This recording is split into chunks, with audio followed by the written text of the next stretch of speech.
Mangalagiri Tenali road విస్తరణ పనుల్లో భాగంగా వివాదం మారిన ముస్లిం శ్మశాన సమస్యపై తాళయిపాలెం శివక్షేత్రం పీఠాధిపతి శివస్వామి స్పందించారు. హిందూ ముస్లిం వర్గాల వారికి మిద్దె సెంటర్ ప్రాధాన్యత కలిగిందేనని ఆయన అంటున్నారు. ఆంధ్రప్రదేశ్ అమరావతి రాజధాని ప్రప్రదంగా మనం గుర్తొచ్చేది ఈ అమరావతి సచివాలయ ప్రాంతము, దానికన్నా ముందు మంగళగిరి పట్టణము. ఈ రోజున భాగ్యనగర్లో గచ్చిబౌలి ప్రాంతాన్ని ఎంత తొందరగా అభివృద్ధి పదంలోకి ముందుకెళ్ళిందో, అలాగే ఈ అమరావతి ప్రాంతంలో మంగళగిరి దానికన్నా రెట్టింపు వేగంతో అభివృద్ధి పదంలో ముందుకు సాగుతుంది. మరి మాన్యశ్రీ నారా లోకేష్ గారు అక్కడ ఎమ్మెల్యేగా గెలవటము, మంత్రిగా ఎనలేని సేవలను వారు అందించడము లోక విదితమే. అయితే మంగళగిరి పట్టణ అభివృద్ధిలో నిమిత్తం భాగంగా మిద్దె సెంటర్లో మరి తెనాలి వెళ్ళే రూట్ని కూడా పెంచుదామనే ఆలోచనతో ఉన్నట్లుగా మా దృష్టికి వచ్చింది.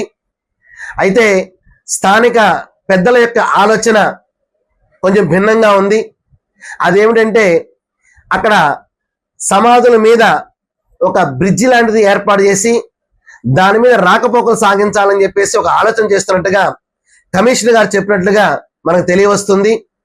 అయితే అక్కడ సుమారుగా 100 సంవత్సరాల క్రితమే కృష్ణదేవరాయలు గారు ఆ మిద్దెని ఏర్పాటు చేసినట్లుగా, 200 సంవత్సరాల క్రితం ఇక్కడ గణపతి ఆలయము, ఆంజనేయ స్వామి దేవాలయ నిర్మాణం జరిగినట్లుగా మనకు తెలియవస్తుంది. మరి ఇప్పుడు అభివృద్ధి పథంలో భాగంగా రోడ్లు విస్తరణ అనేది మంచిదే.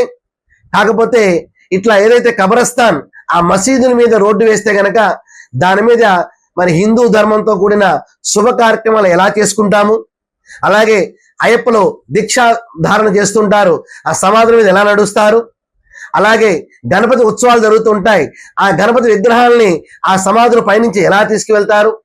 ఇది ఒక హిందువులకే కాకుండా ముస్లిం కూడా ఇబ్బంది అయిన పరిస్థితే. ఎందుకంటే సమాధుల పైన నరకదారి అనేది కూడా శ్రేయస్కరమైన విషయం కాదు, అది మంచిది కాదు. ఇటు హిందువుల యొక్క అటు ముస్లింల యొక్క వారి యొక్క భావాలని అర్థం చేసుకుని స్థానిక మున్సిపల్ కమిషనర్గా ఉన్నటువంటి భాషా గారు చెప్పారు. మరి ఆయన ప్రత్యేకమైన శ్రద్ధ వహించి దీని పరిష్కార దిశగా ముందుకు తీసుకువెళ్తూ మాన్యశ్రీ నారా లోకేష్ గారు దృష్టికి తీసుకువెళ్ళి మరి అక్కడ పెంచే రోడ్డు విస్తరణలో తగు ఆలోచన చేయవలసిన అవసరం ఉందని చెప్పేసి స్థానిక పెద్దల యొక్క విషయంగా మేము భావిస్తున్నాం. అలాగే ఇంకా యువతలు ఇంకో 2 రోడ్లు ఉన్నాయి, వాటిని గృహాలు ఉన్నాయి కాబట్టి వాటి విస్తరణకు అనుకూలంగా ఉన్న స్థానంగా అది అందరూ భావిస్తున్నారు. కావున మీరు ఒక రచ్చబండ సమావేశాన్ని పబ్లిక్తో పెట్టండి, అందరి యొక్క నిర్ణయాన్ని తీసుకోండి. ఆ తర్వాత మనం అమలు పరిస్తే ఆ మాస్టర్ ప్లాన్ ని బాగుంటుందని చెప్పేసి మేమందరం భావిస్తున్నాము. కావున మరి మున్సిపల్ కమిషనర్ ఉన్నటువంటి భాషా గారు మీరు మరొకసారి దీని మీద ఆలోచన చేయండి.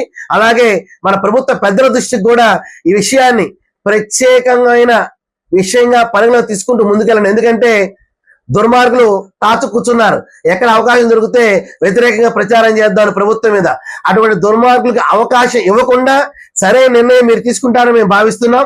కాబట్టి ప్రభుత్వం మంచి ఆలోచన చేస్తుందని చెప్పేసి మేము అనుకుంటున్నాం. శుభం.